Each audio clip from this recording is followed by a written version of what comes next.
For the record, the subpoena, it says here, to provide relevant information on the investigation being conducted by this Bureau in relation to the deputation to conduct background investigation and verification from the Office of the Ombudsman on the joint affidavit dated 23 February 2026 of Bernard Tube et al. So it appears on your authority from the Ombudsman that you just want to ascertain the identity of the affiants. But tell us if you want to go beyond your deputization. Just let us know. Of course not po, ano. But yung background investigation and verification will also go beyond mere name and So we will have questions for them pertaining to their background. So you are no longer limited on the ascertainment of the identity of the 18, but you would want to dwell on matters raised in their sworn statement. Definitely, So that's your direction. We will be limited to that only. We will be limited to the sworn affidavit submitted before the Ombudsman. Yes, that's my Will you be ma'am. allowing us to do that? Objection po doon? No. Ang worry namin is your authority as deputy of the Ombudsman. Right? Nasa inyo. But if you want to dwell beyond the identity of the affiants, then let us know. Yeah, we are letting you know that. Diba? Because if you want to interrogate them with respect to their affidavit, I am only the single lawyer for the 18, and you will now dwell on their constitutional right to be assisted by counsel of their choice. But just to be clear, no, they are not suspected of committing any offense. No? So hindi po ito custodial investigation. Let me repeat that this is not a custodial investigation. But it's the same. If you want to be present when your clients are interviewed, you are more than welcome to do so. Yes, because that is the source of our confusion, sir, no? Because no less than the head of your office is ubiquitous in media, already saying that 4 of the people are not in fact Marines, 8 of them were not in fact employed by Saldico, and he even said a lot more. Let me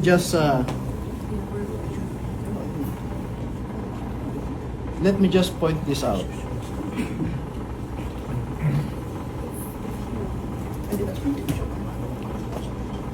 Okay, these are the pervasive assertions of the NBI director. 14 Marines. There are only 14 Marines. The rest are not. That's his allegation already. And he is citing intelligence information given to him. He also said there was a general belonging to class 75 of PMA who recruited this 18, and they were only employed for 2 years. But we are ready to prove that one of them had been working with Zaldico for 9 years, a lot of them for 7 years, 5 years, 3 years, no? And then he even implied something venal or something corrupt on this 18. He said, these 18 have executed their affidavit because of economic reasons. Na wala daw silang trabaho at wala silang kita, hirap sa buhay. Next, may sinabi pa siya na we verified the flight detail of airtaxi.ph, and according to the certification given to us, there was no flight to Ilocos Norte between 2023 to 2025. But the affidavit says it was in 2022. Why did he skip the 2022? So, I think the director, and I'm sure you will follow what the director is saying. Because I know, Attorney Raimundo, that you are very close to the new director. Okay? Sir, No. Let me just finish. No? So my concern as a party involved here is that you subpoenaed us to ascertain the identity of the 18. Now you are telling us you want to go beyond the identity of the affiants.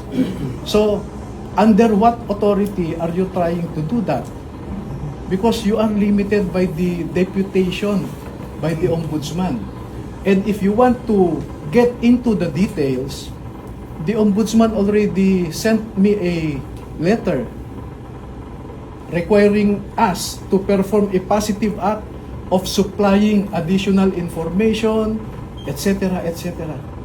So, my worry now is, Ombudsman will conduct a factual investigation.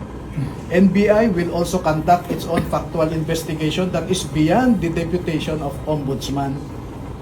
And you know that the law fronts on two agencies investigating the same factual issue because of the danger of two agencies coming out with different results. That is what the law prohibits. So that's why, with due respect, sir, Attorney Raimundo and ma'am, no? Let us limit our exercise now to conform with your subpoena. But if you want to dwell further, send us the proper subpoena so that we can also bring the affidavit, the pictures or videos attached to that affidavit, and some other evidence that you may require. But for now, I'm afraid that we cannot provide any answer to you that is beyond the identity of the 18. Thank you po. Thank you. are you finished? Sige, let me just, respond briefly, you know. Ma'am, may I just make a manifestation so you can respond to both of us Okay. at the same time? Go ahead. Attorney Raimundo, we are here lest anyone think that we have something to hide. That's why we are refusing. Let me give you the context. We are here out of respect to the National Bureau of Investigation as an institution. Thank you, sir. Nanggaling din po ako rito, the NBI is composed of men and women of high professionalism, integrity, and probity. However, due to political appointments at the very top, nawe-weaponize at nami-misemploy ang powers ng NBI, which is a highly revered institution. Ngayon ko lang nalaman kay Attorney Baligod na meron na palang subpoena o letter na inaanyayahan itong 18 na imbestigahan doon. This reinforces my belief na itong subpoena na ito at yung subpoena roon, dala-dalawa. Kayo, deputize sila, yung main source of the power. I intended to harass and intimidate not only the 18 but my client and the other persons involved here as well. The fact that you are even telling us that they are going to be interrogated one by one in a room is already abuse, because the limits of your power are only within the four corners of your deputization, as Attorney Levy correctly stated, ascertain the background. Now, if you want to ask my client here about his background, and I believe his background is fairly well known, you ask him now. We will not consent to any one-on-one. That those are tactics that everyone knows are intended to intimidate and scare witnesses. We will not consent to that, custodial interrogation or not, because if you want to question him one-on-one, that's already custodial interrogation in anything but name. Huwag na tayong maglukuhan, Panyero. Tinatakot nyo lang kami. May question kayo, you are here. We are na. He's here now. You ask him. Tapos. Okay. Okay. Alright. Thank you. Sige. Let's respond to that. First off, let me just say na first of all, thank you for recognizing the integrity of the men and women in the NBI. So, you have our oath as lawyers and law enforcers that we are impartial. This is a fact-finding investigation. We will go where the evidence leads. Alright? right? Narinig na namin yan eh. Also, I just object to the use of the word interrogation. As I said earlier, hindi po ito interrogation. The individuals subpoenaed today are not suspected of committing any offense. They are subpoenaed as witnesses. And so what we will do is an interview. Okay? Now, we are interviewing them individually for efficiency, to save time. But of course, if Attorney Baligod so chooses, he can accompany the interviewees one by one. We just have to schedule it today. But let me just reiterate that, that we are impartial here. We are just following where the evidence will lead. Okay. So about the deputization from the ombudsman, siguro we would just disagree with your assertion na it's limited to simply the identity of the subpoenaed individuals. Hindi po, so the background investigation and verification includes the contents of the judicial affidavit, and other matters. So the NBI has plenary powers to investigate. We've been deputized by the Ombudsman to investigate, and we will do just that. But if you're telling us that you're objecting to answering questions that pertain to the contents of the judicial affidavit, and other matters, then that's noted po. But if it's still okay with you, we'll still proceed with the interview. And then if there are any questions given during the individual interviews that you object to, then you can say so. Overbroad. Sige, banat. That's my point, sir, Magluluhan tayo rito. It says your authority is to conduct background investigation and verification. So whose background are you trying to investigate? Isn't it that the affiant's background is the subject of the subpoena? Because you cannot conduct a background investigation on the facts alleged in their affidavit. It's just a wrong choice of word, if I may. But we are willing to answer your questions. No problem with that, sir. But as I said, I am also, as a lawyer, who believes in the integrity of the institutions that we must protect. What happens now if you will have your own factual report and Ombudsman will also have its factual report? We will submit our factual report to the Ombudsman. Exactly, sir. So why this duplicity in the exercise when Ombudsman itself also will conduct its own factual investigation? Sir, you're questioning the wisdom of the Ombudsman there. We are just following orders here. We've been instructed to conduct these interviews. That's what No, we sir. will do. I think it's too far a conclusion that I am questioning the wisdom of the Ombudsman. What I'm just saying is, you sent us a subpoena, and we complied with your subpoena. We appeared here, believing that the purpose of the subpoena is to conduct background investigation. Had you informed us that you will dwell beyond the identity of the affiants, then we could have prepared also. Because I'm sure you will be asking, number one, where did these photos came from? Who took the photos? Where is the original of these photos is stored in your computer equipment, right?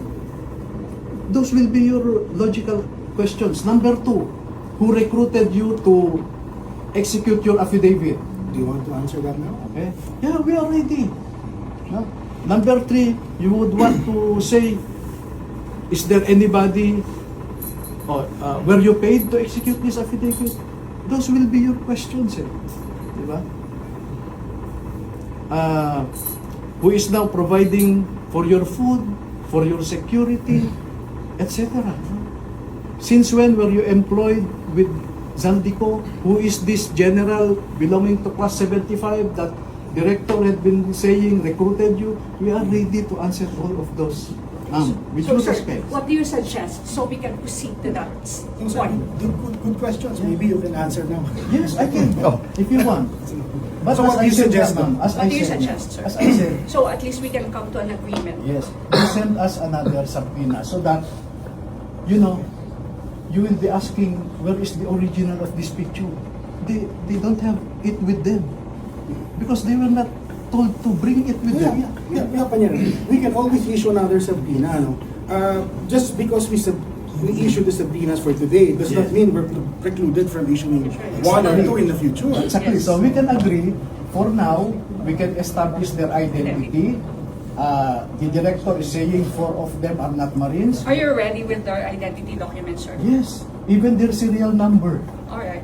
Oh, so, That's good. yes ma'am. So identity first, and then if you want to go further, send us subpoena so we can also be prepared to respond to your questions intelligently and promptly. Diba? Kasi pag mag-question kayo ngayon, asan yung original nito? Eh, hindi namin So, dinala. sir, what do you exactly suggest so we can come to that agreement? Okay, ma'am. The Wow. wordings, exactly. If Okay. you want, we can work it out.